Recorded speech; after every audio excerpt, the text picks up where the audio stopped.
예배 나오신 우리 모든 성도님들 사랑하고 환영과 축복합니다. 오늘도 마음 다해서 하나님을 찬양하고 하나님 앞에 예배 올려드리는 이 기대 시간 되기 원합니다. 함께 찬양합시다. 주님의 보혈을 찬양합니다. 보혈을 지나 하나님 품으로 보혈을 지나 아버지 품으로 보혈을 지나 하나님 품으로 한 걸음씩 나가네. 보혈을 지나 보혈을 지나 하나님 품으로 보혈을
꺼져가는 등불 끄지 않는 그 사랑 변함없으시 거짓없으시 성실하신 그 사랑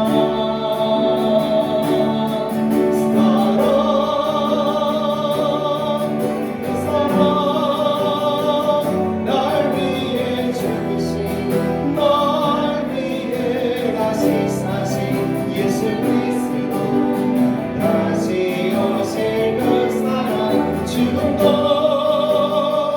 생명도 천사도 하늘의 어떤 곳에도 끊을 수 없는 영원한 그 사랑 예수 그 사랑 그 사랑 날 위해 죽으신 널 위해 다시 사신 예수 그리스도 다시 오실 그 사랑 죽음도 생명도 천사도 하늘의 어떤 것에도 끊을 수 없는 영원한 그 사랑 예수 아멘. 하나님 우리에게 가장 좋은 것을 주셨습니다. 그것은 바로 예수 그리스도 독생자 하나님 아들이십니다. 그분 한 분만으로 충분함을 고백합시다. 주님 한 분만으로 내 영혼 만족하네. 다른 종류의 즐거움 날 채울 수 없네.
인정하시고 길을 잃은 양의 구레를 항상 인도하소서. 선한 목자 구세주여 기도 들어주소서.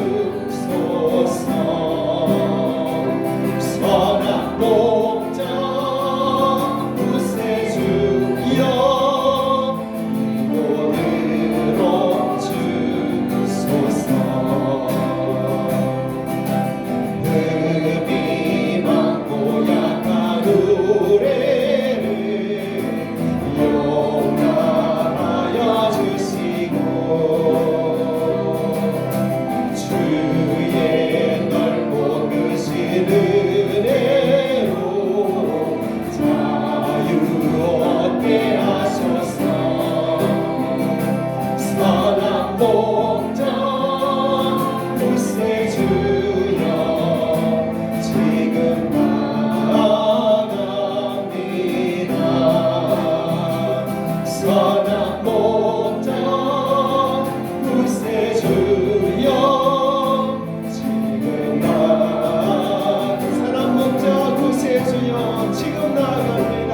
선한 목자 구세주여 지금 나아갑니다. 선한 목자 구세주여 지금 나아갑니다. 이 시간 기도하겠습니다. 예배를 위해서 기도합니다. 우리 예배 가운데 주님 임자해 주셔서 우리 예배를 받아주시기를 기도합시다. 허물과 죄악 가운데 있는 우리를 주님 앞에 고백하고 또 주님의 은혜 가운데 또 주님이 함께 하신 가운데 또 제사함 받아서 다시 회복되어질 수 있는 시간 되기를 위해서 기도합시다. 이 예배가 온전히 주님 받으시도록 예배를 통해서 또 우리도 함께 받으시도록 주님 인도하여 역사해 주시옵소서. 예배를 위해서 함께 기도하겠습니다.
아버지 하나님 감사합니다. 부족하고 죄만큼을 많은 우리들을 너무나 사랑하셔서 아버지께 가장 귀한 것, 가장 좋은 것 예수 그리스도를 땅에 보내주시고 우리를 위해서 그 생명으로 인해서 우리 죽은 영혼을 살려주시고 예수 믿어 구원받는 이 자리에 이르게 하신 것을 감사합니다. 우리는 믿음이 부족하여 여전히 주님을 아버지를 더 사랑하지 못하여서 가장 귀한 것으로 주님 앞에 드리지 못하는 이 모습인 것을 또 고백할 수밖에 없습니다. 아버지, 그러나 그 큰 사랑을 더 깨닫게 해주시옵소서. 그 은혜를 깨닫게 해주시옵소서. 그래서 아버지께서 가장 귀한 것으로 우리에게 주신 것 같이 우리도 가장 귀한 것으로 주님 앞에 늘 올려드릴 수 있는 예배되게 도와주시옵소서. 주님 앞에 나올 때마다 부족하고 저만큼 허물 많은 것을 고백할 수밖에 없습니다. 그러나 주님, 이 예배 자리를 통해서 다시 회복되기 원하오니 주님 은혜로 주님 충만하게 채워 주시옵소서. 우리로 다시금 뜨겁게 주님을 찬양하고 뜨겁게 주님을 예배하는 우리들의 모습 되게 도와주시옵소서. 이 예배 자리에 또 함께하지 못한 우리 성도들 기억하여 주시고 그들의 심령 속에 또 주의 은혜를 부어주시기를 경고합니다. 감사하며 예수님 이름으로 기도합니다. 아멘. 우리 앞뒤자로 인사하겠습니다. 오직 예수 사랑합니다. 오직 예수 축복합니다. 잘하셨습니다. 오늘 우리 식구들이 다 왔습니다. 오늘 어디 갔어 다이는? 우리 막내가 지금 여름을 부리고 있습니다. 우리 큰애가 석 달 만에 제주 열방대학에서 DTS 훈련을 1차 마치고 왔습니다. 2차 지금 또 훈련을 왔다 떠나는데 오늘 다 함께 예배 자리에 왔습니다. 나중에 또 주님 안에 서로 인사 나눠주시고 축복해 주시기 바랍니다. 다 같이 또 신앙 고백, 사도신경 하나님 앞에 고백합니다. 나는 전능하신 아버지 하나님 천지의 창조주를 믿습니다. 나는 그의 유일하신 아들 우리 주 예수 그리스도를 믿습니다. 그는 성령으로 잉태되어 동정녀 마리아에게서 나시고 본디오 빌라도에게 고난을 받아 십자가에 못 박혀 죽으시고 장사된 지 사흘 만에 죽은 자 가운데서 다시 살아나셨으며 하늘에 오르시어 전능하신 아버지 하나님 우편에 앉아 계시다가 거기로부터 살아있는 자와 죽은 자를 심판하러 오십니다. 나는 성령을 믿어 거룩한 공교회와 성도의 교제와 저를 용서받는 것과 몸의 부활과 영생을 믿습니다. 아멘. 함께 하나님 말씀 교독합시다. 오늘 교독문 57번 시편 130편 말씀입니다. 교독하겠습니다. 여호와여 내가 깊은 곳에서 주께 부르짖었나이다. 주여 내 소리를 들으시며 나의 부르짖는 소리에 귀를 기울이소서. 여호와여 주께서 죄악을 지켜보실진대 주로 나와주리이까. 그러나 사유하심이 주께 있음은 주를 경외하게 하심이니이다. 나 곧 내 영혼은 여호와를 기다리며 나는 주의 말씀을 바라는도다. 파수꾼이 아침을 기다림보다 내 영혼이 주를 더 기다리나니 참으로 파수꾼이 아침을 기다림보다 더하도다. 이스라엘아 여호와를 바랄지어다. 여호와께서는 인자하심과 풍성한 속량이 있으며 그가 이스라엘을 그의 모든 죄악에서 속량하시리로다. 아멘. 찬송가 35장 함께 찬양하면서 하나님 앞에 예물 올려드립니다.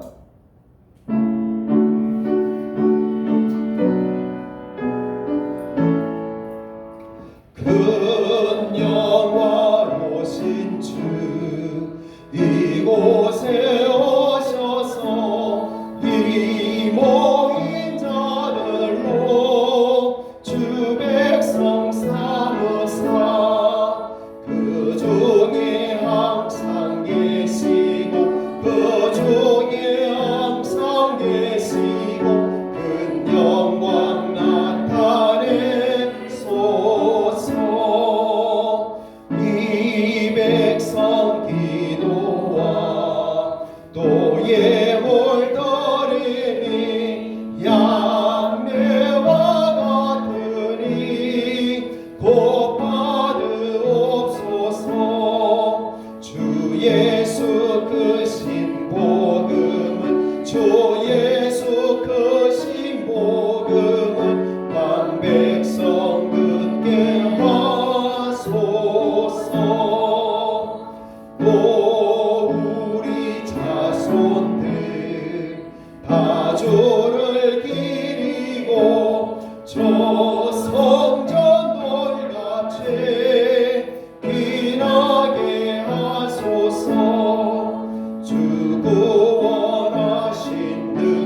하시며 기도하겠습니다. 매일의 삶 가운데 아버지 은혜로 채워주시고 우리의 삶 가운데 주인 되심을 기억해 하시고 매 순간마다 무릎 꿇으며 아버지 사랑을 한 주간 진행하시 감사합니다. 아멘. 또 주님 은혜 가운데 3개월 동안 하나님을 더 알아가며 하나님 앞에 거룩하고 정결하고 새롭게 하시고 풍성한 데 채워주신 감사드립니다. 아멘. 한 주간의 삶도 지켜주셔서 감사합니다. 순간순간 일어나는 모든 일들 속에서도 하나님의 계획하심을 깨닫게 하신 주님 감사합니다. 오늘 드리는 이 예배 또한 주님 홀로 영광 받아 주옵소서. 아멘.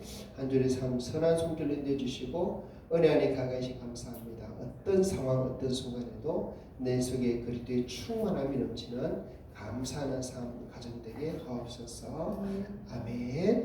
아버지 하나님 오늘도 귀한 예물로 아버지께 올려드립니다. 또 우리 박성모 집사님 또 하나님께 주신 그 은혜로 인해서 포도농사 잘 지어서 이렇게 또 예물로 하나님 앞에 헌물로 올려드립니다. 아버지께서 받으시고 기뻐하여 주시옵소서.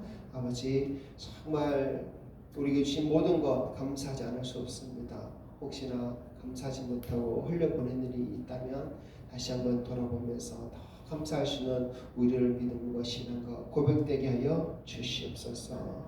아버지 정말 우리 어떤 삶 가운데서도 더 순간순간 하나님 더 기억하고 또 그 모든 삶을 통해서 하나님께 아버지께 영광 올려드려야 할 것임을 우리가 생각하며 살아가기 원합니다. 하나님 그렇게 우리 마음과 생각을 주장하시고 다스려 주시옵소서. 특별히 우리 입술을 주장하여 주시사 함부로 말하지 않고 정말 하나님 앞에 영광되는 말, 선한 말, 덕이 되는 말만 하시도록 도와주시옵소서. 세상에서 듣는 것이 많습니다. 보는 것이 많습니다. 아버지여 분별력을 다해 주시옵소서. 그 중에 거짓된 것이 헛된 것이 얼마나 많습니까? 하나님 기뻐하지 않는 것이 얼마나 많습니까?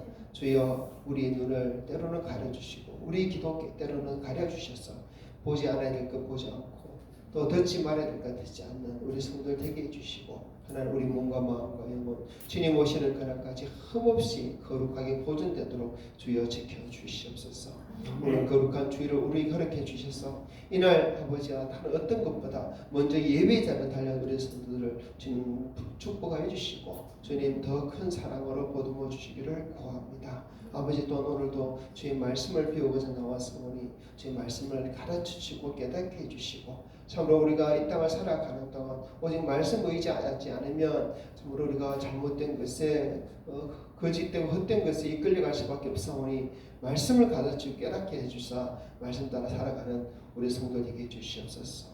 주님 오시는 그날까지 정말 말씀만 붙드는 우리 성도에게 하여 주시옵소서. 부족한 좋은 넘쳐주시고 우리 주께서 우리 교회에 선포하기로 원하시는 그 말씀만이 드러나는 시간 되게 하여 주시옵소서. 오늘 모든 시간 올려드립니다. 감사하며 예수님 이름으로 기도합니다. 아멘.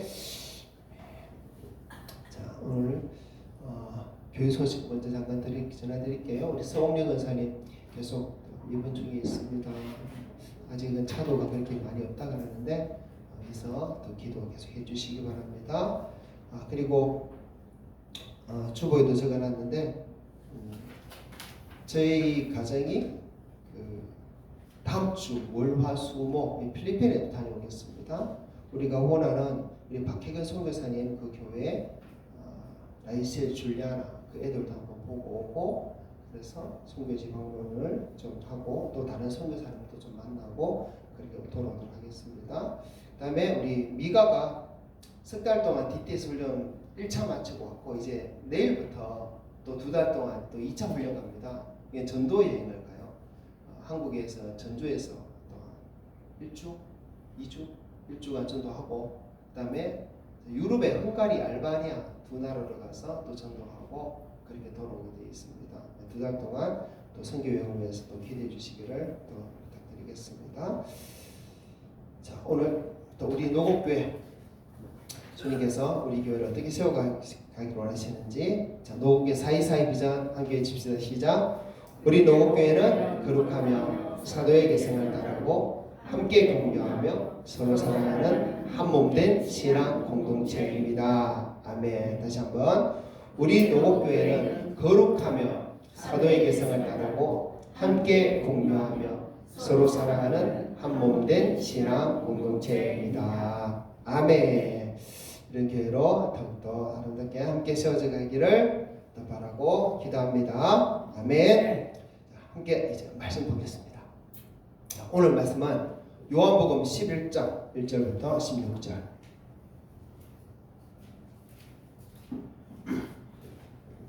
요한복음 11장 1절부터 16절. 자, 함께 읽습니다. 시작. 어떤 병자가 있으니 이는 마리아와 그 자매 마르다의 마을 베다니에 사는 나사로라. 이 마리아는 향유를 주께 붓고 머릿돌로 주의 발을 닦던 자요, 병든 나사로는 그의 오라버니더라. 이에 그 누이들이 예수께 사람을 보내 이르되 주여 보시옵소서, 사랑하시는 자가 병들었나이다 하니 예수께서 들으시고 이르시되 이 병은 죽을 병이 아니라 하나님의 영광을 위하며 하나님의 아들이 이로 말미암아 영광을 받게 하려 함이라 하시더라. 예수께서 본래 마르다와 그 동생과 나사로를 사랑하시더니 나사로가 병들었다함을 들으시고 그 계시던 곳에 이틀을 더 요하시고 그 후에 제자들에게 이르시되 유대로 다시 가자 하시니 제자들이 말하되 랍비여, 방금도 유대인들이 돌로 치려 하였는데 또 그리로 가시려 하나이까? 예수께서 대답하시되 낮이 12시간이 아니냐? 사람이 낮에 다니면 이 세상의 빛을 보므로 실족하지 아니하고 밤에 다니면 빛이 그 사람 안에 없는 거로 실족하느니라. 이 말씀을 하신 후에 또 이르시되 우리 친구 나사로가 잠들었도다. 그러나 내가 깨우러 가니라. 제자들이 이르되 주여 잠들었으면 낫겠나이다 하더라. 예수는 그의 죽음을 가리켜 말씀하신 것이나 그들은 잠들어 쉬는 것을 가리켜 말씀하신 줄 생각하는지라.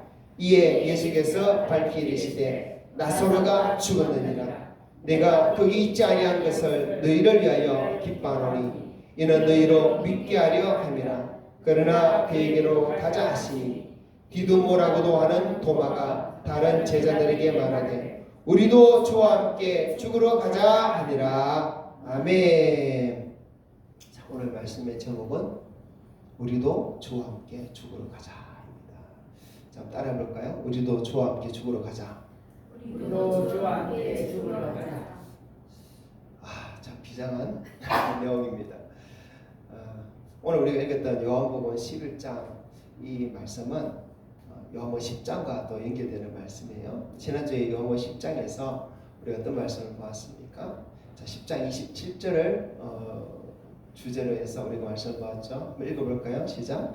내 양은 내 음성을 들으며 나는 그들을 알며 그들은 나를 따르느니라. 아멘. 예수님의 양은 예수님의 음성을 듣고 또 예수님은 그 양을 알고 또 양들은 예수님을 따른다. 예수님의 양은 이런 양이다라는 것을 우리에게 가르쳐 주셨어요. 오늘 교회 안에 양들도 있지만 염소가 많다고 그랬어요. 하지만 염소 영성은 양의 영성으로 변화될 수 있다 그랬습니다. 이렇게 주님 음성을 듣고 주님을 알고 또 주님을 따르면 양의 영성이 되는 거예요. 그런데 많은 유대인들이 예수님의 말씀을 믿지 않았다 그랬어요. 오히려 그 뒤에 말씀은 요한복음 10장 뒷부분은 그때 안 읽었는데 뒷부분을 보면 많은 유대인들은 오히려 예수님을 돌로 쳐서 죽이려겠다 이래 말이에요. 31절 볼까요? 읽어봅시다. 유대인들이 다시 돌을 들어 치려 하더라. 예수님을 죽이려고 해요. 그래서 예수님 계신 그 예루살렘을 떠나서 수전절에 예루살렘에 갔다 그랬죠. 그 예루살렘을 떠나서 세례 요한이 처음 사역하던 이 요단강 그 지역으로 물러나셨어요. 베레아 지역으로 물러나셨어요. 자, 40절부터 41 읽어봅시다. 다시 요단강 저편 요한이 처음으로 세례 베풀던 곳에 가서 거기 가시니 많은 사람이 왔다가 말하되 요한은 아무 표적도 행하지 아니하였으나 요한이 사람을 가리켜 말한 것은 다 참회라 하더라. 그리하여 거기서 많은 사람이 예수를 믿으니라. 아멘. 예루살렘에서는 예수님 죽일라 해가지고 예수님이 잠깐 피신을 하셨습니다. 하지만 단순한 피신이 아니라 그곳에서도 많은 사람들이 와서 예수님 믿게 되는 일이 일어났어요. 예수님의 사역을 보면 참 늘 때에 따라서 이쪽으로 갔다가 저기 갔다가 하시는 이런 모습을 봅니다. 그러나 그 모든 때에는 다 계획이 있음을 또 우리에게 보여줘요. 지금 예루살렘을 떠나서 요단강 지역으로 다시 온 것도 특별한 하나님의 섭리와 계획이 있기 때문에 오신 것으로 우리는 말씀을 통해서 또 계속 볼 수 있어요. 자, 그리고 그곳에서 예수님께서 며칠을 지냈습니다. 며칠 있었는데 그때 베다니에서 아주 급한 소식이 하나 옵니다. 어떤 소식입니까? 마르다와 마리아가 소식을 보냈는데 자기 오빠 나사로가 병들었다는 소식이 오는 거예요. 자, 그때부터 이때부터 요한복음 11장이 시작됩니다. 자, 1절 읽어봅시다. 어떤 병자가 있으니 이는 마리아와 그 자매 마르다의 마을 베다니에 사는 나사로라. 아멘. 자, 나사로가 오빠고 그 다음에 언니가 마르다고 동생이 마리아예요. 근데 이름은 누구부터 나옵니까? 마리아부터 나오죠. 왜 이름이 마리아부터 나올까요? 마리아가 더 중요한 인물이다라는 것을 성경은 가르친다라고 볼 수 있습니다. 이 마리아에 대해서 여러분 한번 연구를 해보시면 이렇게 귀한 분이구나 또 알게 될 겁니다. 자, 이 마리아가 누구냐? 자, 2절 읽어봅시다. 시작. 이 마리아는 향유를 주께 붓고 머리털로 주의 발을 닦던 자요 병든 나사로는 그의 오라버니더라. 아멘. 자, 신약 성경에 보면 예수님의 머리에 향유를 부은 여인이 몇 명 나와요. 어떻게 보면 2명 같기도 하고 어떻게 보면 3명 같기도 하고 그래요. 그런데 그 중에서 이름이 나오는 여인은 이 마리아뿐이에요. 그래서 이 마리아가 예수님의 머리에 향유를 붓는데 그 사건은 예수님 십자가에 달리기 얼마 전에 일어난 사건입니다. 그래서 지금 요한복음 11장 이때까지는 아직 이런 일이 일어나지 않았어요. 하지만 이 요한복음을 적은 이 요한은 이미 그 모든 사실을 알기 때문에 이 마리아가 얼마나 귀한 여인인지 이렇게 미리 적고 있는 것입니다. 그런데 이때도 이미 나사로와 마르다와 마리아는 예수님과 아주 깊은 친분을 가지고 있는 그런 관계다라고 볼 수 있어요. 그래서 3절에 보면 자기 오빠 나사로가 병들었으니까 와달라고 사랑을 보내서 요청하는 거예요. 3절 읽어봅시다. 이에 그 누이들이 예수께 사람을 보내어 이르되 주여 보시옵소서 사랑하시는 자가 병들었나이다 하니. 자, 누가 병들었다고 사람을 예수님께 보내가지고 와달라 하고 근데 와달라 하면서 사랑하시는 자가 병들었습니다. 이런 말을 할 정도로 이들은 참 예수님과 친분이 있었어요. 여러분 우리도 주님께 구할 때 병이 들었는데 예수님 당신이 사랑하는 자가 병들었습니다. 이렇게 참 구할 수 있는 그런 가까운 사이, 그렇게 서로 사랑하는 사이, 정말 서로 뭐 죽고 못 사는 사이, 뭐 이런 사이가 우리와 주님과의 그런 사이가 되면 좋지 않을까 이러십니다. 저도 우리 성도들 또 병이 들어서 문병을 가면 그분 아픈데 손을 얹고 주님 사랑하시는 그 형제님이 자매님 병들었습니다. 참 이런 좀 기도를 좀 올려드리고 싶어요. 근데 얼마나 더 사랑해야지 참 그런 기도를 올려드릴 수 있을까? 그런 고백할 수 있을까? 우리는 또 좀 한번 생각해 볼 문제입니다. 자, 아무튼 이 나사로를 예수님께서 참 사랑했어요. 마리아와 마르다도 참 사랑했습니다. 참 우리도 정말 주님께서 더 사랑하고 사랑하는 우리 성도를 되기를 원합니다. 자, 그렇게 예수님은 나사로가 병이 들었다는 소식을 들었어요. 그런데 예수님은 바로 가지 않았어요. 4절 한번 볼까요? 4절 시작. 예수께서 들으시기를 이르시되 이 병은 죽을 병이 아니라 하나님의 영광을 위하며 하나님의 아들이 이로 말미암아 영광을 받게 하려 함이라 하시니라. 예수님께서 이 병은 죽을 병이 아니야 이렇게 말씀하십니다. 그리고는 그곳에서 이틀을 더 머물러 있어요.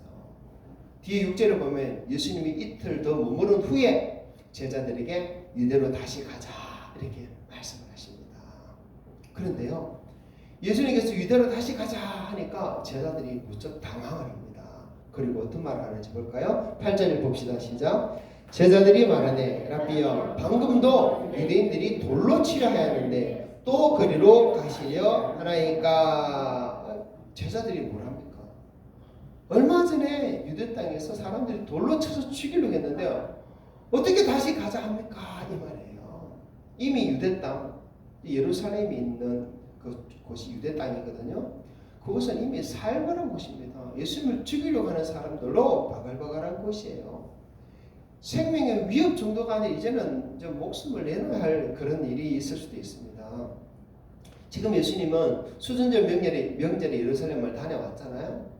근데 다녀온 지 학자들의 연구에 보면 빠르면 한 일주일, 길어도 아직 열흘도 안 된 그런 상태입니다. 그러니까 예수님을 죽이려 하던 그 사람들 아직도 기세등등하게 예수님을 죽여야 되겠다 이런 마음을 여전히 가지고 있다고 볼 수밖에 없죠. 그래서 그곳으로 다시 가는 것은 무엇을 각오해야 된다? 죽음을 각오해야 된다라는 그런 의미입니다. 그래서 제자들이 방금도 유대인들이 돌로 치료했는데 어떻게 그쪽으로 가자는 말을 하십니까? 이러는 거예요. 그런데 이런 긴장된 상황 가운데서 도마가 났습니다. 이 도마는 우리가 의심 많은 도마 이런 말을 하죠. 근데 이 순간만큼은 제자들 중에 가장 용감해 보이고 또 가장 현실적인 각오를 드러낸 사람이 도마예요. 도마가 그때 했던 유명한 말이 있습니다. 16절 읽어보시다. 시작. 디도모라고 하는 도마가 다른 제자들에게 말하되 우리도 주와 함께 죽으러 가자 하니라. 아멘. 자, 도마가 어떤 말 했어요? 우리도 주와 함께 죽으러 가자. 여러분, 도마 이 말 얼마나 정성스럽게 들립니까? 얼마나 용감하게 들립니까? 주님이 가신다면 우리도 주님을 따라서 목숨 걸고 가겠다. 목이라도 내어놓겠다. 아주 제자다운 결심을 보여주고 있습니다. 제자들 중에 정말 가장 용감한 것이 이 도마 같다고 해요. 여러분, 우리도 주와 함께 죽으러 가자. 여러분은 이런 말을 할 수 있겠습니까? 또 이런 말을 누가 할 때 어떤 마음이 들겠습니까? 주와 함께 죽으러 가자 하는 말에 아멘 할 수 있겠습니까? 그런데요, 제가 오늘 드리고 싶은 말은 함부로 아멘 하면 안 된다는 것이에요. 왜냐하면 그것이 주님의 뜻인지 아닌지 그것부터 분별해야 되는 것입니다. 주와 함께 죽으러 가자 하는 것이 정말 주님의 뜻이면 가겠지만은 주님 뜻도 아닌데 아멘 그러고 죽으러 가자 하고 나서는 것은 이것은 하지 말아야 할 일입니다. 그렇죠? 자, 그래서 주와 함께 죽으러 가자라고 말했던 이 도마의 말에 대해서 이것이 정말 주님의 뜻인지 우리는 먼저 한번 살펴봅시다. 자, 근데 사실 이 성경을 우리가 읽다 보면요, 정말 하나님의 말씀, 주님의 말씀을 잘못 이해하고 잘못 받아들여 가지고 잘못 행동하는 일들이 참 많아요. 신앙생활 중에 하나님의 말씀을 잘못 이해하고 잘못 받아들여 가지고 잘못 살아가는 모습이 참 많다는 말이에요. 도마의 말이 그 대표적인 예라고도 볼 수 있습니다. 자, 그래서 오늘날 우리가 성경을 오해하면 어떤 잘못된 길로 갈 수 있는지 오늘 그것을 한번 살펴보겠습니다. 자, 먼저 도마가 오해를 한, 예수님 말씀을 오해를 한 배경을 먼저 한번 자세히 살펴봅시다. 예수님은 지금 나사로가 병이 들었다는 소식을 듣고 이틀을 더 머물다가 나사로가 있는 곳 유대 땅으로 가자 했어요. 그런데 이틀이 지난 그때는 나사로가 이미 죽어 있었습니다. 죽었어요. 예수님은 나사로가 사는 이 베다니에 예수님이 이제 갔을 때 나사로가 죽은 지 나흘이나 됐다고 성경은 말을 하고 있습니다. 예수님 지금 나사로가 이미 죽은 상태에서 나사로에게 가자 하신 거예요. 자, 그러면서 하신 말씀이 11절이죠. 11절 읽어봅시다. 이 말씀을 하신 후에 또 이르시되 우리 친구 나사로가 잠들었도다. 그러나 내가 깨우러 가노라. 자, 예수님이 나사로가 잠들었다 이랬죠. 그래서 내가 깨우러 가겠다 이렇게 말을 합니다. 근데 제자들은 이 말을 문자 그대로 이해했어요. 그래서 나사로가 자고 있나 보구나. 자고 있으면 좀 낫겠네 이렇게 생각한 거예요. 그래서 12절에 보면 주여 잠들었으면 낫겠나이다 이렇게 말합니다. 잠든 사람을 굳이 깨우러 갈 필요가 있습니까? 라는 거예요. 그렇죠. 그러게 예수님께서 유대 땅으로 가자 할 때 예수님 나사로가 잠들었다 하는데 왜 굳이 깨우러 갑니까? 안 그래도 얼마 전에 그곳에서 죽을 뻔했는데 어떻게 다시 가자 합니까? 이 제자들이 그런 말을 할 수밖에 없는 거예요. 자, 이 제자들은 예수님의 말씀이 영적으로 어떤 의미가 있는지 깨닫지 못했죠. 나사로가 잠들었다는 것은 잠들기 전에 죽었다는 것이에요. 그렇죠? 하지만 예수님은 죽을 것을 잠든 것을 표현합니다. 성경을 보면 성도의 죽음을 잠들었다라고 표현하는 것이 많아요. 우리 이것을 우리는 꼭 잘 알고 있어야 됩니다. 자, 데살로니가전서 4장 13, 14절 읽어봅시다. 형제들아, 자는 자들에 관하여는 너희가 알지 못함을 우리가 원하지 아니하노니 이는 소망 없는 다른 이와 같이 슬퍼하지 않게 하려 함이라. 우리가 예수께서 죽으셨다가 다시 살아나심을 믿을진데 이와 같이 예수 안에서 자는 자들도 하나님이 그와 함께 데리고 오시리라. 아멘. 13절에 자는 자들, 또 14절에도 자는 자들, 죽은 자들이에요. 하지만 성경은 자는 자들이다 이렇게 말합니다. 왜 죽음을 자는 것으로 이렇게 표현합니까? 왜냐하면 부활의 소망이기 때문입니다. 잠이 깨면 새로운 하루를 시작하는 것처럼 성도의 죽음도 마치 자는 것 같았어. 그 잠이 깨면 다시 부활하면 새로운 삶을 살아갈 것을 성경이 분명히 말씀하기 때문이에요. 그런데 예수님 제자들은 아직 예수님의 부활을 목격하지 못했습니다. 그래서 그들 속에 이 부활의 신앙이 아직 없는 거예요. 그래서 자다 깬다는 것에 대해서 죽었다가 살아나는 것을 그들은 알지 못하는 것입니다. 그래서 제자들이 예수님한테 잠들었으면 괜히 깨우러 갈 필요가 있습니까? 이런 투로 말하는 것입니다. 그때 예수님이 다시 한번 분명히 제자들에게 말해요. 14절 15절 시작. 이에 예수께서 밝히 이르시되 나사로가 죽었느니라. 내가 거기 있지 아니한 것을 너희를 위하여 기뻐하노니 이는 너희로 믿게 하려 함이라. 그러나 그에게로 가자 하시니. 아멘. 예수님이 제자들이 못 깨달으니까 나사로가 죽었어. 예수님이 그렇게 말씀하셨어요.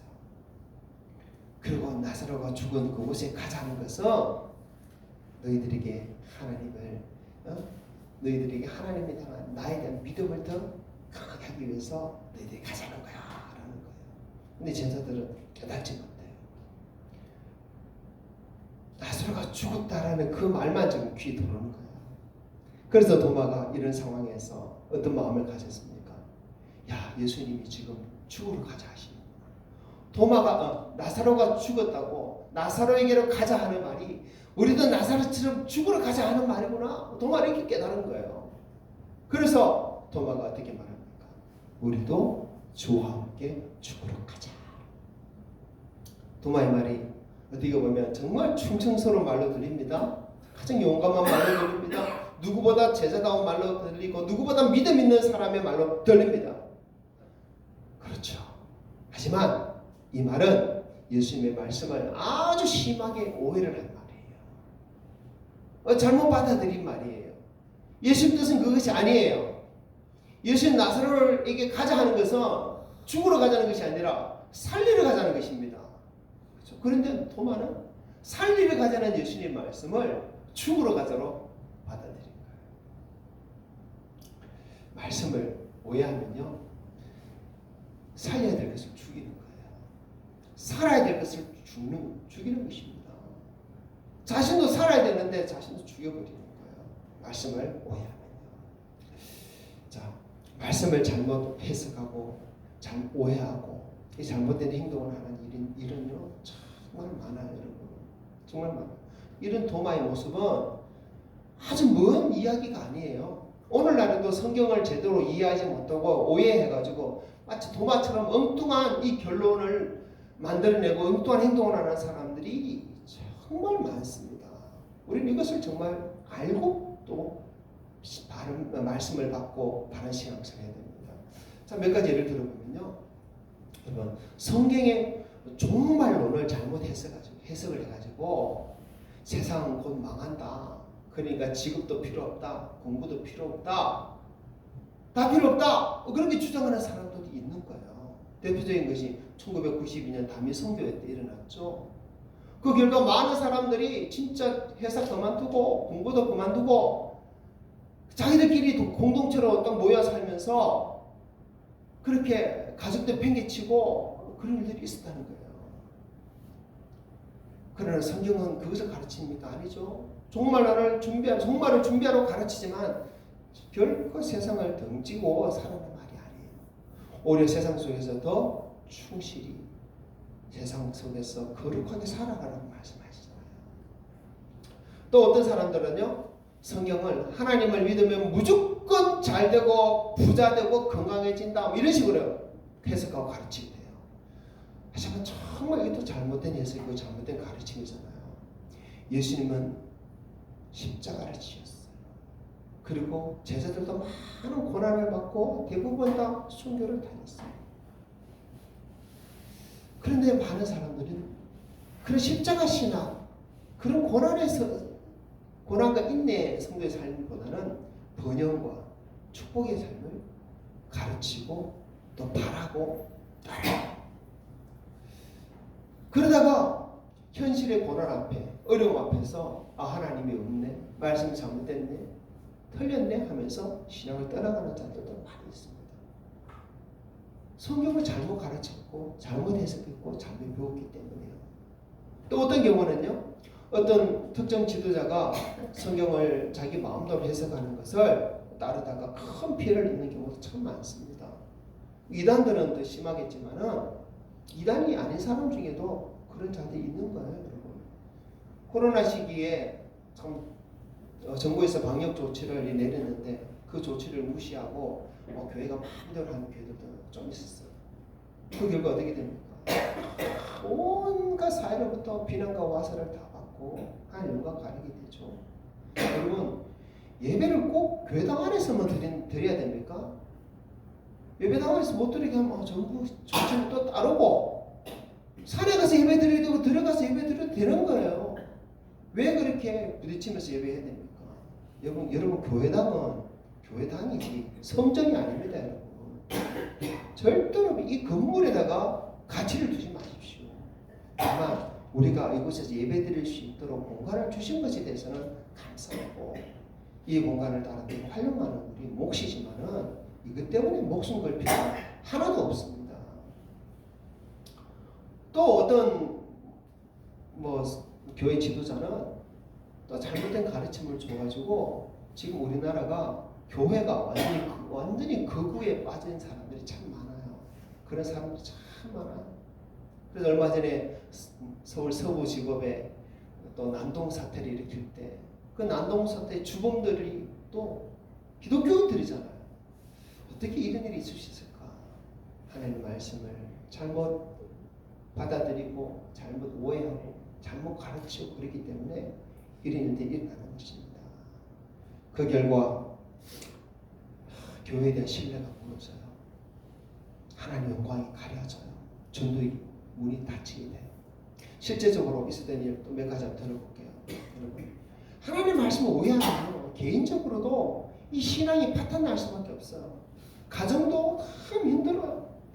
이 사회도 점점 정말 하나님 원하시는 거룩한 의의 나라가 되는 것이 아니라 오히려 영혼 사회가 교회에 등을 지고 하나님께 등을 돌리는 그런 일이 일어납니다. 여러분, 어느 주일학교에서 네 오른 눈이 실족하거든 범죄하거든 빼어버리라 이렇게 말씀을 가르치죠. 근데 그 아이가 말씀을 듣고 어느 날 보지 말아야 될 나쁜 동영상을 보게 된 거야.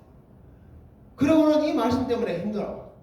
큰일 났어. 내 눈이 지금 제약된 것을 봤기 때문에 어떻게 되지? 이 눈 빼야 되나?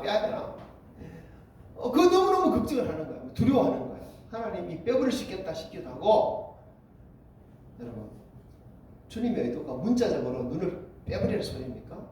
아니죠. 오히려 죄를 단호하게 끊어라는 그런 의미로 우리가 받아들일 수 있겠죠.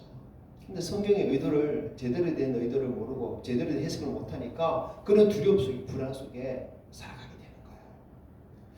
한 청년은요, 레위기 11장을 읽으면서 돼지고기를 먹으면 안 되겠다라는 마음이 탁 들었어요. 그래가지고 부모님이 삼겹살 먹자고 사왔는데 그 먹으면 안 된다고 딱 갖다 버린 거예요. 난리를 쳤어요. 근데 신약에 보면 예수님도 모든 음식을 깨끗하게 하셨다고 그랬고 또 베드로에게도 부정한 음식을 더 먹으라고 또 하나님 지시하기도 하고 그러죠. 시대적 또 언약적 그런 배경을 모르고 성경을 해석하다 보니까 마음대로 해석하다 보니까 그런 사태도 벌어지는 겁니다. 또 어떤 자매는 직장에서 상사에게 부당한 대우, 부당한 처우를 자주 받아요. 이것은 누가 봐도 부당한 거예요. 의롭지 않은 거예요. 상사가 갑질하는 거 잘못하는 거예요. 그런데 그 자매는요, 이건 내가 져야 할 십자가야. 내가 참아내야 되는 거야. 그래 계속 넘어가는 거예요. 네, 여러분 이런 경우 이것이 내가 져야 할 십자가입니까? 부당한 대우, 갑질을 내가 져야 할 십자가예요? 그게 성경이 가르치는 거예요? 아닙니다. 불의예요. 오히려 그 불의에는 맞서서 싸워야 될 용기가 필요하지 않습니까? 그런데 내가 져야 할 십자가야. 이렇게 그냥 계속 당하고만 있는 거예요. 더 심한 일을 당해도 내가 이 십자가는 내가 지어야 하고 성경은 여러분 그렇게 안 가르칩니다. 어떤 목회자가 교인들에게 하나님 뜻이라 하면서 당신 집을 팔고 이사를 가야 돼. 그래 하나님 말씀하셨다고 했어요. 예언을 받았다고. 그래서 몇 가정이 순종을 합니다. 그런데 부동산 가격이 폭락을 해가지고 헐값에 집도 팔고 다른 데 이사 가는 집도 못 구하고 그 집이 엄청 어려움을 당하게 됐어요. 여러분 이런 일이 우리 주변에 없는 것 같지만 조금만 멀리 살펴보면요 부지기수로 많습니다. 말씀을 잘못 해석하고 말씀을 잘못 오해하고 잘못 받아들이기 때문에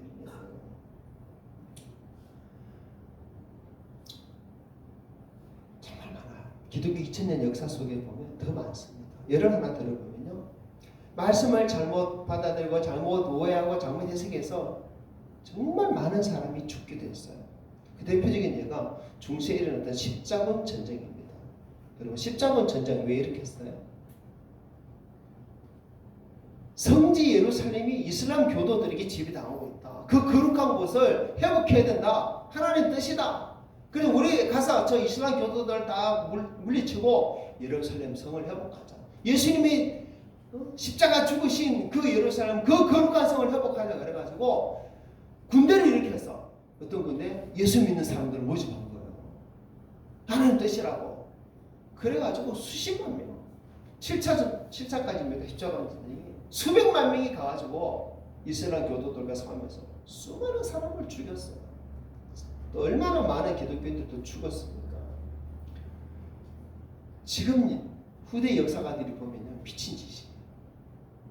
그렇죠? 성경 어디에도 그런 전쟁을 일으키라는 말씀 없습니다. 그러나 말씀을 잘못 해석한 몇 사람의 선동과 또 그 말씀을 그대로 오해하고 받아들였던 수많은 사람들의 그런 따랐던 그런 행동이 수많은 사람들을 죽이게 되고 자기들도 죽게 되는 어처구니 없는 그런 사태를 만들고 간 것입니다. 이렇게 성경을 잘못 해석하고 잘못 받아들이면요 적게는 나 개인이 파탄나게 돼요. 신앙에 파탄나고 삶에 파탄납니다. 좀 나아가서는 가정도 파탄나요. 그리고 결과적으로는 정말 하나님께 돌아갈 영광이 오히려 하나님 앞에 욕이 돌아가. 교회가 비난을 받고 전도의 문이 닫히게 되는 거예요. 가정도 개인의 삶도 파괴되고 가정도 파괴됩니다. 교회가 분열되는 경우 부지기수입니다. 교회가 세상 앞에서 얼마나 큰 부끄러움을 당합니까? 하나님의 말씀을 잘못 풀고 잘못 가르치고 잘못 받아들이고 그렇게 살았기 때문에요. 여러분 그래서 우리가요 이 말씀을 우리가 도마가 한 말씀을 우리가 받아들이고 우리가 딱 볼 때 한편으로는 우리도 주와 함께 죽으러 가자 이 말씀을 딱 받으면 와 정말 나도 주와 함께 죽으러 가야 되는데 나도 저렇게 살아야 되는데 저런 신앙을 가져야 되는데 저런 믿음을 가져야 되는데 저런 고백을 해야 되는데 우리도 그렇게 마음이요 때로는 두근두근하고 떨릴 수 있어요. 그러나 여러분 그런 말씀을 받기 전에 한 박자 쉬어야 돼요. 이 말씀이 정말 하나님의 뜻인가? 이렇게 해석하는 게 맞는가? 이렇게 받아들이는 게 맞는가? 우리는 분별해내야 되는 거예요. 그걸 분별해내지 못하고 그냥 명목적으로 따르기만 한다면 나도 죽고 다른 사람도 죽고 그런 일이 일어날 수도 있는 거예요. 그럼 우리는 어떻게 될까요? 여러분, 정말 진지하게 성경 말씀을 받아들여야 됩니다. 정말 진지하게 성경 말씀을 받아들이려면 해야 될 일 몇 가지가 있습니다. 먼저는요, 성경을 내가 직접 읽고 묵상해내야 돼요. 성경은 1독, 2독, 10독, 100독 많이 읽는다고 좋은 것이 절대 아닙니다, 여러분. 수박 금만 핥으면 안 돼요. 성경은요, 한 절 한 절 그 속에 담긴 의미들을 찾아내야 돼요. 그래서 한 장을 10번, 100번 읽는 게 낫지 그냥 100장을 그냥 다르게 읽는 것은 좋지 않습니다. 정말 더 깊이 읽어내야 되고 의미를 찾아내야 돼요. 또 목회자의 설교를 통해 듣는 것도 중요하지만 개인이 직접 말씀을 읽고 묵상해내고 그 말씀 속에서 의미를 찾아내는 것이 정말 필요해요. 그렇기 때문에 개인적으로 성경을 공부하는 일이 필요합니다. 교회에서도 성경 공부하자 하면 또 공부에 따라오시는 것도 필요해요. 성경은요 정말 어렵습니다. 어려워요. 2000년 전, 3000년 전 기록된 말씀이기 때문에 어렵습니다. 또 우리말 성경은요 또 쉽게 번역하면 되는데 쉽게 번역 안 해놓고 어렵게 번역을 해놨어. 이건 참 잘못한 거예요. 쉽게 번역하면 되는데 그래서 더 어렵게 해놨기 때문에 또 배워야 됩니다. 성경을 또 우리가 잘못 읽으면 그냥 문자적으로 막 읽어버릴 수 있잖아요. 그래 어떤 것은 상징적으로 해석해야 되고 어떤 건 영적으로 또 풀어내야 되는 거야. 그래서 성경을 제대로 배운 사람한테 또 배워야 되는 거야. 또 성경을 혼자서만 읽어내고 혼자서만 해석하면 또 안 되는 게 그러다 보면 또 잘못된 길로 빠질 수 있어요. 그래서 다른 사람이 해석한 것도 또 주석도 참조하면서 공동체가 또 같이 또 풀어내야 할 그런 일들도 있습니다. 자, 그리고 또 중요한 게요. 여러분, 말씀을 가르치는 자를 분별해야 돼요. 말씀을 가르치는 자가 누군지 어떤 사람인지 알아야 됩니다.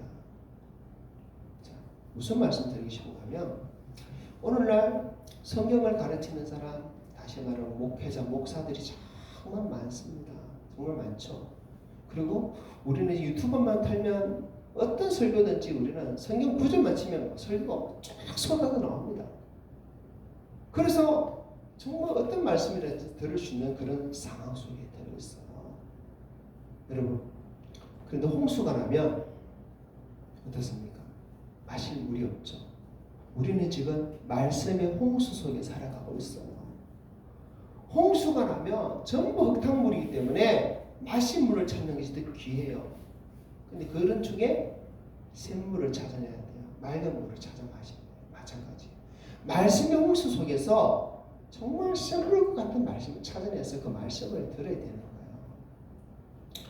그런데 여러분, 성도들은 목사님이 말씀한다고 그 말씀이 다 옳은 줄 알고 그냥 덥석덥석 다 받아 먹어버리고 아멘 아멘 해버리는데 여러분, 아멘 함부로 하지 마십시오. 저는 우리 성도들이 아멘 함부로 안 하는 것에 대해서 오히려 감사하게 생각해요. 저도 아멘 정말 안 하는 사람입니다. 어느 집회 가가지고 막 앞에 목사님이 아멘 하라고 막 해도 저는 아멘 잘 안 해요. 왜냐하면 그 말씀에 대해서 다시 곱씹고 확신할 때 저는 아멘을 해요. 꼭 입으로 아멘 안 하고 마음으로 아멘 해도 되잖아요. 함부로 아멘 하지 마십시오.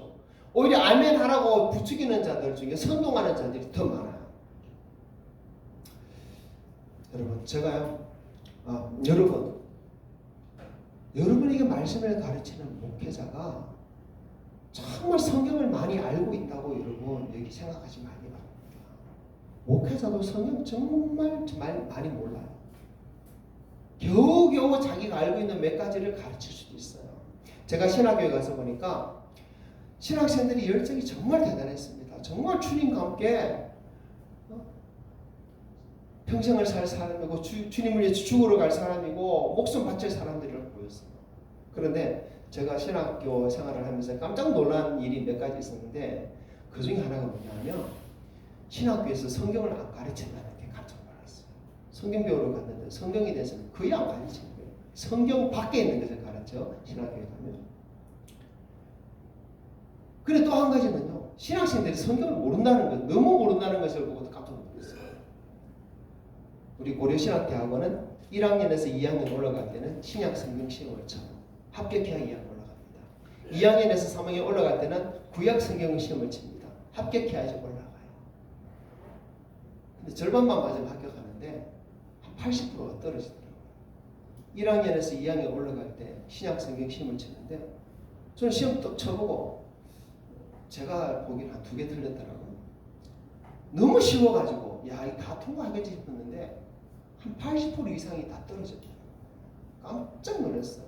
알고 보니까 저는 CCC 훈련을 받으면 성경 공부를 엄청 했거든요. 정말 많이 했습니다. 그런데 신학교 오신 분들은 성경을 너무 모르고 왔더라고요. 보니까. 여러분, 그런데 신학교 3년 동안 성경 공부 안 한데 있죠? 다른 공부한다고 너무 힘들어가지고 성경 제대로 읽을 시간조차 없어요. 신학교 가면. 정말 공부 빡시게 시킵니다. 신학교 졸업하면 강도사, 부목사가 되면 성경 공부할 시간이 있을까요? 거의 없어요. 정말 자기가 애써서 노력하지 않으면요. 일에 치여가지고, 목에 치여가지고 성경 공부 제대로 할 시간이 많이 없어요. 그래서 목회자들이 성경을 많이 알고 있다고 여러분 절대 생각하면 안 됩니다. 이 자랑은 아니지만 여러분 새겨 들으십시오. 제가 여러 목사님들과 성경 가지고 또 토론을 한 적도 몇 번 있어요. 너무 몰라요. 물론 그 중에 아시는 분들도 많아요. 그래서 중요한 것은 목회자들이 성경을 잘 알고 있고 성경 박사다. 목회자들이 성경 해석하고 풀어주는 거 전부 옳다. 절대 그런 생각하면 안 됩니다. 저도 마찬가지예요. 저도 여러분에게 성경을 가르치지만 틀릴 수 있다고 여러분 항상 생각하셔야 돼요. 그리고 그 말씀을 가지고 와서 또 공부하셔야 돼요. 그리고 그 말씀이 맞다. 정말 이렇게 살아야 된다. 그때 여러분 아멘 하시고 말씀 붙드시기 바랍니다. 자, 오늘 말씀 결론이에요. 여러분 도마가 했던 말을 다시 한번 살펴봅시다. 16절 읽어볼까요? 시작. 디두모라고 하는 도마가 다른 제자들에게 말하되 우리도 주와 함께 죽으러 가자 하니라. 여러분 우리도 주와 함께 죽으러 가자. 오늘 주보에 말씀 설교 제목으로 적어놨어요.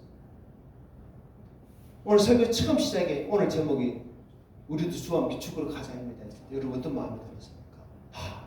나도 주와 함께 죽으러 가야 되지. 나도 저런 고백을 해야 되지. 나도 저렇게 살아야 되는데 혹시 그런 마음을 가졌습니까? 큰일 납니다 여러분. 큰일 납니다. 근데 우리 성도도 순수해가지고 어쨌든 주님 말씀대로 살고 싶어가지고 그 말씀 앞에 주님 나 저렇게 못 살아요 죄송해요 이럴 수 있을 것 같아요. 여러분 물론 그 순수한 마음 주님이랑 그 착한 마음은 인정해요. 하지만 말씀을 그렇게 그냥 덥석덥석 물어버리고 삼켜버리면요 이것이 내 영혼에 해가 돼요. 하나님 영광도 가리는 거예요. 교회 문도 오히려 닫게 만드는 거예요. 조심하셔야 돼요.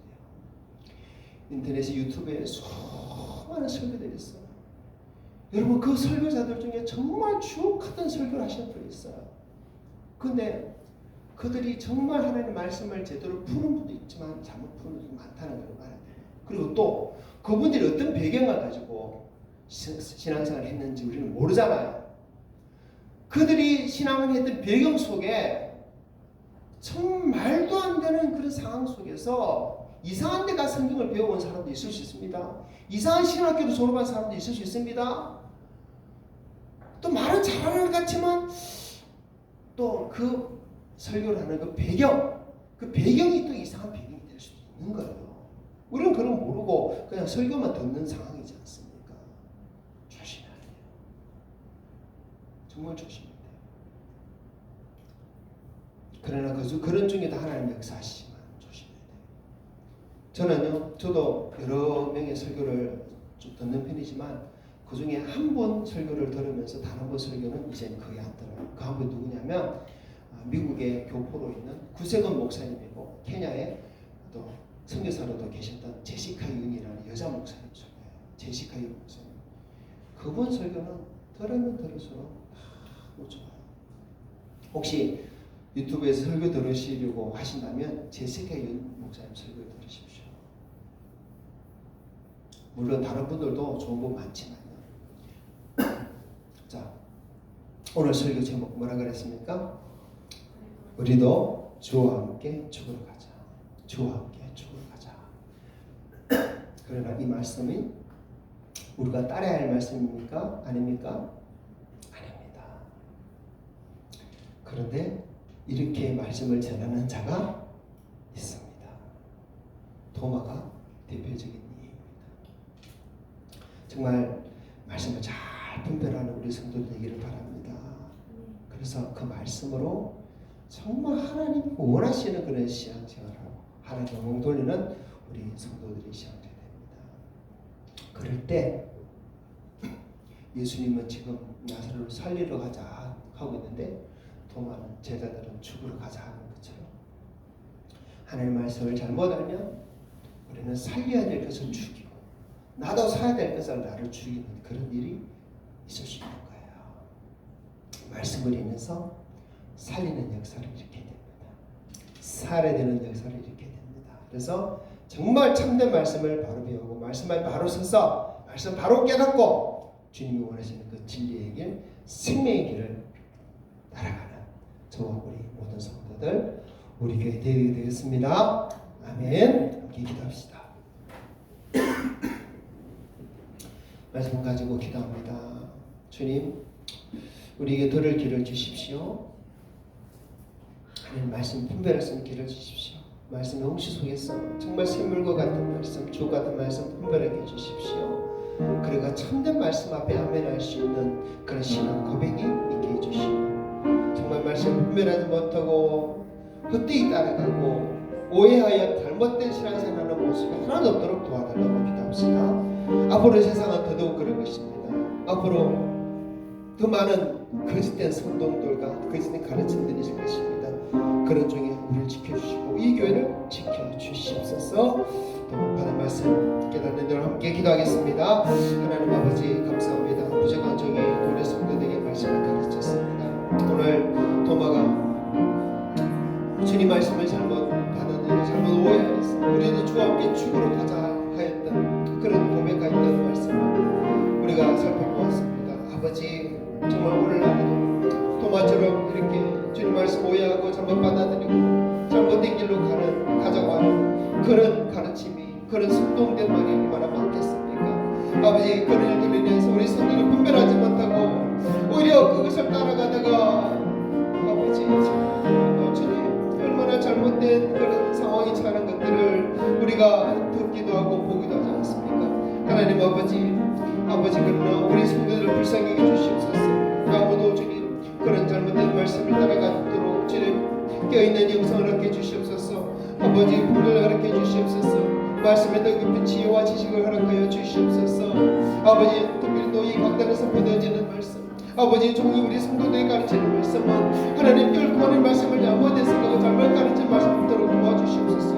오직 진리의 말씀만을 증거지게 해주시옵고 아버지 종은 입술을 열 뿐이고 주님께서 말씀하시는 그 말씀이 되게 하여 주시옵소서.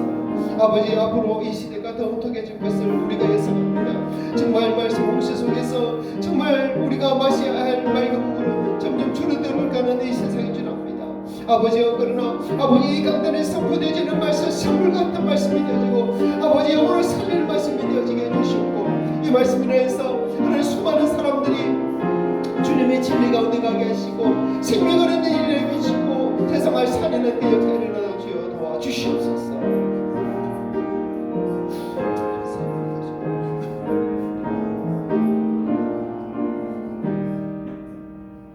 아버지 감사합니다.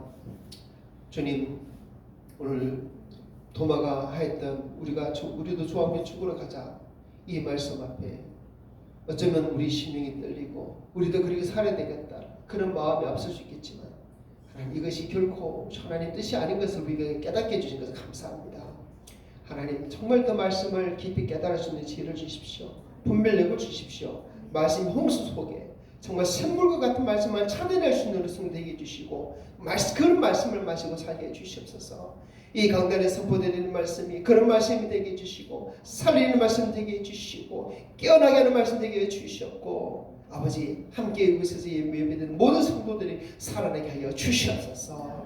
아버지 감사합니다. 우리 노국교회를 하나님 그렇게 만들어 주시기를 구하며 우리 성도들 그렇게 진리의 말씀만 가는 삶이 되게 해 주시옵고 그렇게 하나님께 영광 돌리게 하여 주시옵소서. 이 말씀으로 인해서 더 우리를 주님 앞에 온전히 세우실 걸 믿사옵고 감사하며 예수님 이름으로 기도합니다. 아멘. 찬송가 201장 찬양합시다.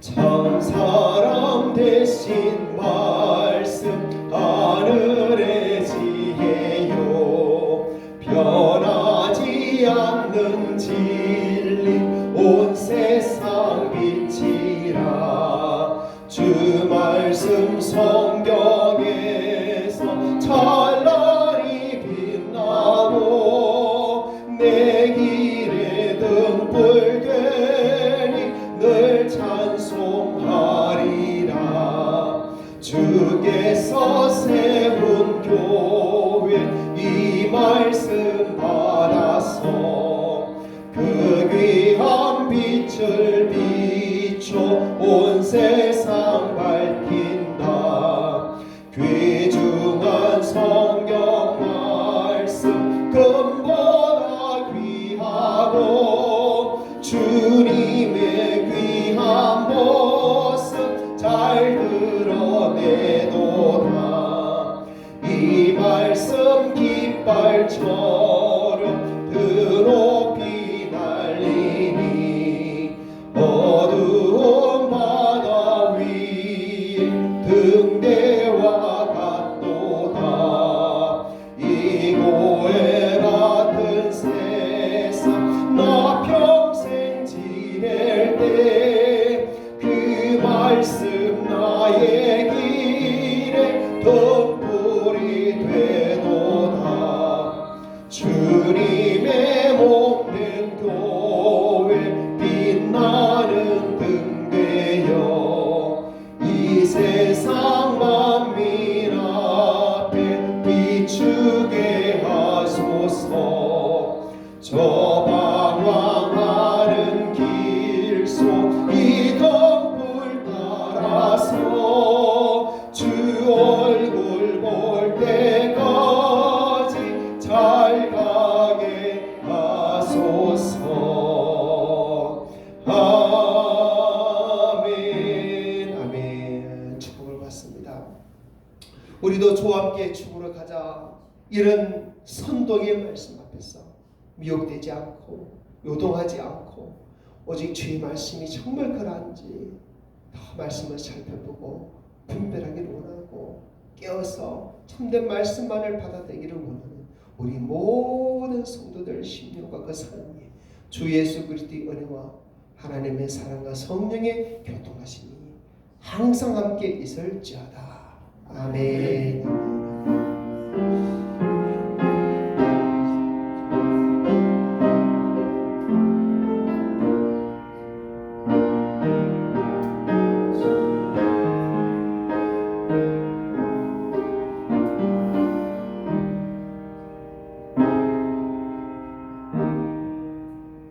할렐루야. 주님을 찬양합니다. 다시 말씀드리지만 오늘날 말씀을 조장한 이용한 성동이 참 많습니다. 절대 따라가지 마시기를 축복합니다. 오늘도 맛있는 저녁 점심 식사 준비되어 있습니다. 드시고 행복한 시간 보내시고 주님 안에서 복된 주일 되시기를 축복합니다. 감사합니다.